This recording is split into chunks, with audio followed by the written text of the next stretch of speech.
you have to get into that to become effective at it. Sean, I know this is kind of general, but what are some of the things you're hoping to see Saturday?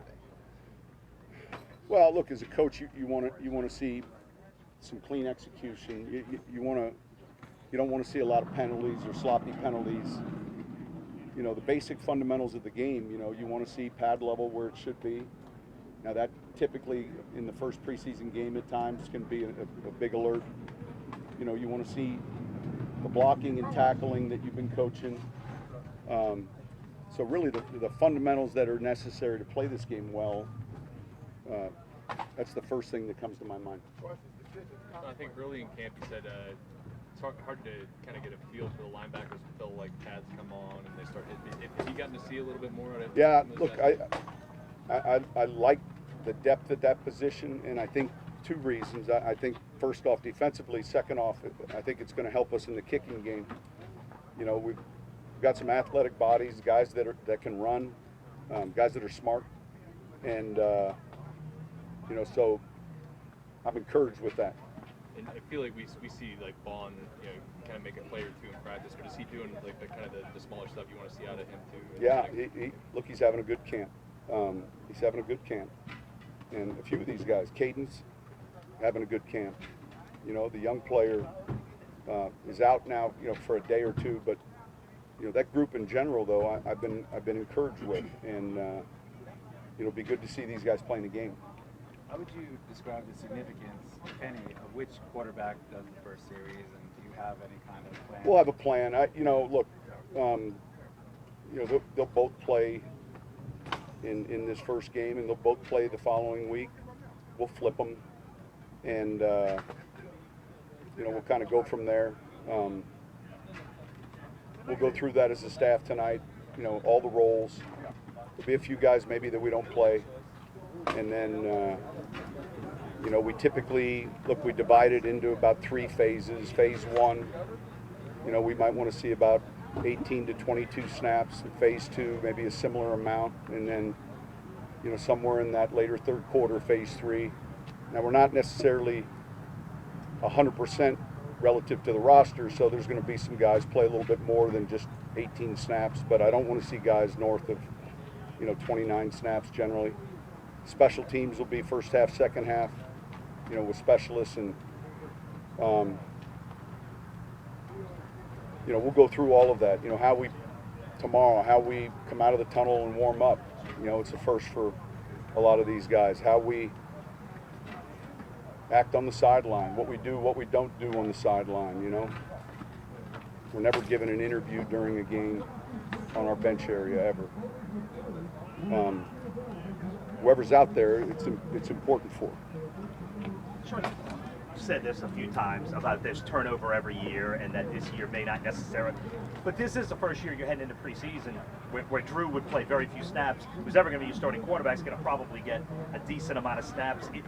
Is this a different for you? Like, well, when you go back in 06, 07, 08, 09, Breeze was in that first phase.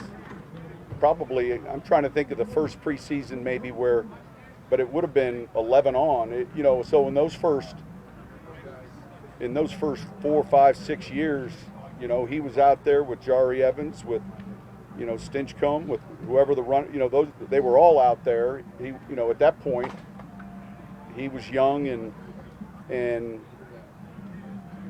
and I do it the same way. I mean, there's different philosophies on that, but we got to practice the game, and it's a physical game. But then, you know, after a while, then we began to adjust that, just like we're going to adjust it with maybe a guy like Cam Jordan or a guy like Malcolm Jenkins. You know, you're just looking at your experience, and you know, those older players, you don't need to see it every day, but you still need to see it, and so. I think it kind of fits into what we've done, but it just seems like it's been so long since. But there was a time for all the way, you know. He was in phase 1. Has this camp though felt any different for you because of that position? That sure, yeah, sure, absolutely. Oh, yeah, right here.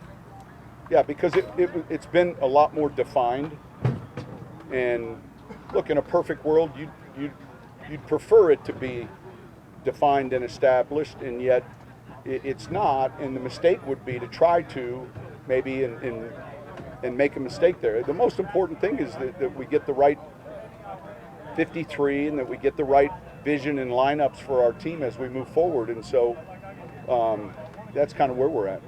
Sean, you talked about just that. Go ahead. Oh, sorry, it's Cornelia. Could Peyton Turner and Pete Werner play in this game Saturday, or is that? We'll see. No, I'm not ruling those guys in or out. We'll see how they feel today, and you know, we don't see them being long-term injuries. So you know, I'm anxious to hear the trainers report today. You just referenced new players and how you do it on the sideline and things like that. You had so many veteran players here. Not that you change your expectations, but do you change how you maybe evaluate how people act during the game and do things during the game? Or do they have to change for you? They have to change. I don't want players sitting on their helmet with both ear pads sticking out the ear holes. You know, I don't want players sitting on their helmets. I don't want an in-game interview on the sideline while someone's playing. You know, and so there's some attention to detail, and it's kind of been consistent going all the way back, and that doesn't mean that's exactly right for every club. That's what we believe. And these snaps are really important.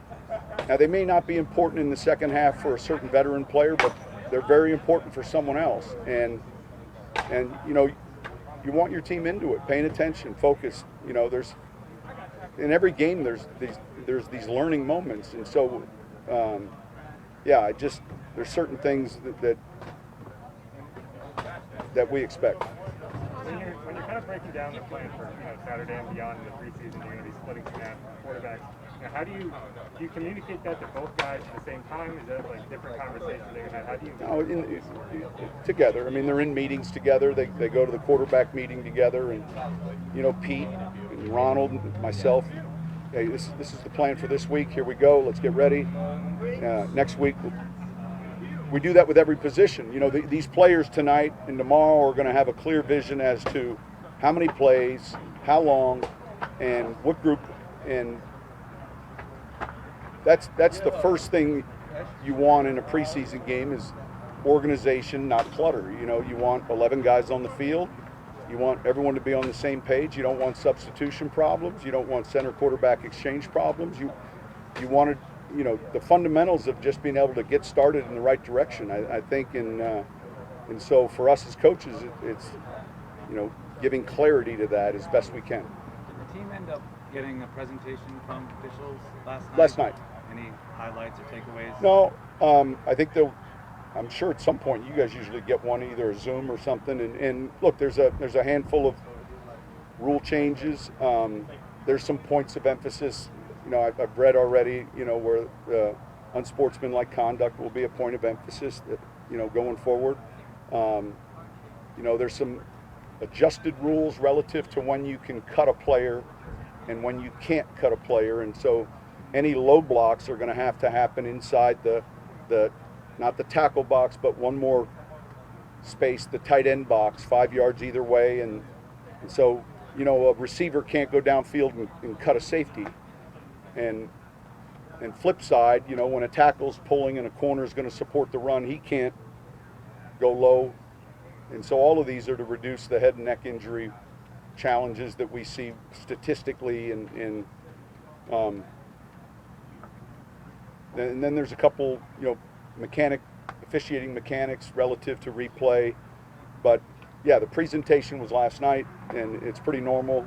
This crew, you know, we read the bio of all these guys. This is a very experienced group, probably as experienced as group of officials that we've had in my 15 years. I mean, a lot of playoffs with this crew, a lot of experience with this crew, and they've been really helpful.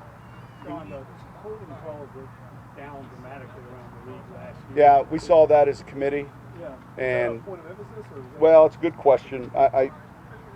We saw it, and we spent time on it. It's one of the, you know, there's a few fouls that are harder to call consistently. That's one of them, you know. I mean, you could find offensive holding if you were looking for it on a lot of plays. What do we want called? What don't we want called? I would expect that number to be a little bit north of where it was last year. It was unusually low. When you get to phase 3, do you try and keep a couple of older players in there just for continuity's sake? Well, sometimes it's you have to, but we haven't purposely left the veteran in. You know, these guys got to be able to function just like they're out here. They're going to make some mistakes. We'll correct it on film, but you know, make them going fast. And so in some areas we're a little thin, like every team is, and some guys might play a little bit more. But yeah, that's about it. What's been your thoughts so far on kind of the competition and energy at the forcing turnovers? It seems like the linebackers in particular have really been getting after it. Like, do you like the hustle there, like where it's at? Yeah, look, it's got to be. We were good at it last year. You know, we put up the top 10 teams in the takeaway differential. So there's a formula. You look at how many you gave and how many you took away, and you know, we were one of those, I think, 4th or 5th. Every team in that top 10 except one was a postseason team.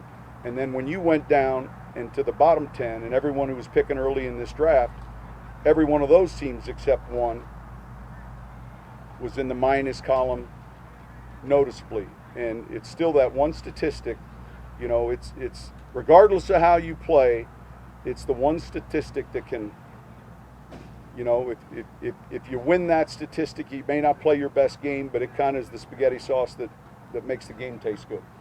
You know, it generally does end up predicting the winner. So you can play well and turn the ball over, and you'll lose a number of those games, and yet the tape looks good.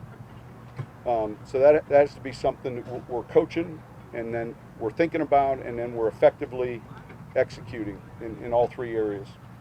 When you look at those turnovers, some of that is randomness, right? But then there's, yeah, like some of it's. No, it's there's also times like where, hey, you know, the ball gets tipped, you know, but there's only so much randomness, Yeah. you know, and when running backs are wearing sleeves.